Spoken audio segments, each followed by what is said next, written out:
It's a family-friendly. So everyone has to guess what I was saying. You know, I wouldn't mind talking a little bit about your film festival.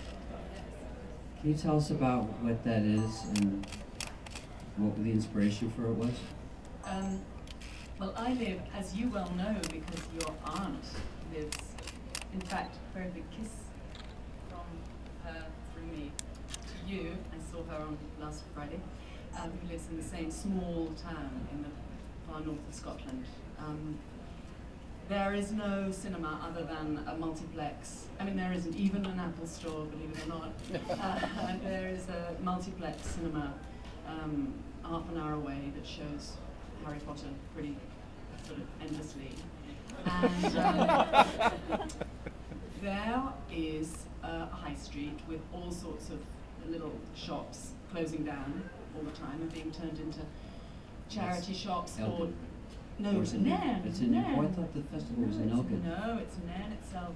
And there, I was walking down the street one day, and I saw that the old bingo hall was being was for rent, and for some insane reason, I decided that what I had to do that afternoon was to rent it, and I rented it, and I told the man that I rented it from that I wanted to make a cinema in it. So, to cut the long story short, we had this festival last August, which was entirely intended as a sort of family affair. And my friend Mark Cousins, who's a film historian, and I, and my children, who are 11 and are extremely cineastic, put together a list of our favorite DVDs, and we got a friend of ours. We're fortunate to have a friend in Berlin who lent us an amazing digital projector. And we put on this ramshackle little film festival, and it became a kind of international event. And we showed, it was like an experiment, we showed everything from I Know Where I'm Going by Michael Powell and Emmerich Pressburger, one of the greatest films ever made, to All About Eve, followed by Fassbinder's version of All About Eve, The Bitter Tears of Petra von Kant, to Fellini's 8½, to Parajanov, etc., etc., etc., Singing in the Rain. And it was just insane. It was sold out. People came from all over Europe. People came from Australia. Somebody came from Papua New Guinea. And even more amazing, on one evening, Kenneth Anger turned up. I mean, it was bizarre. And as a result, we've decided to make these. Well, as a result, as a direct result of that, the Scottish government asked us to make a Scottish version in Beijing, which we did last month.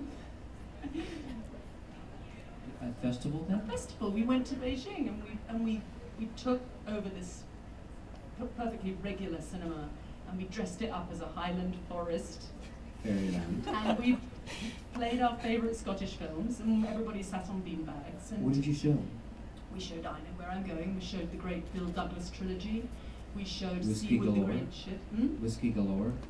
We didn't show Whiskey Galore. No. Yes. Well, we couldn't get a Mandarin subtitle for that, but we will. I mean, we may very well show Whiskey Galore when we do our next one, which is going to be in August in the north of Scotland. Unfortunately, our bingo hall since then, It's been.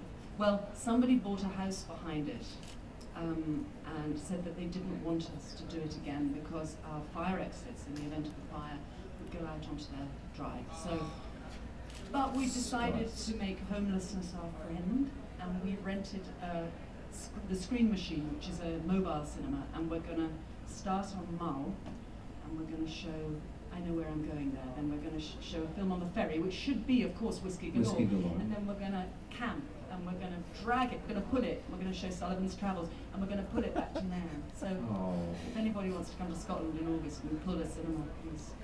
That's beautiful. My granny was from Barra. Well, there you have it, yeah, where they shot Whiskey Galore. I think they shot it No, in South US. Is it set? No, it's shot in Barra, set in South US. Yeah. And it really happened in Benbecula. I don't know. It's a beautiful film about a ship that goes down with a whole caseload of, or a whole hold full of whiskey, and this. It's stuck on the rocks. And there's a law which is in the islands in Scotland, if any shipwreck stuff, it's finders keepers basically.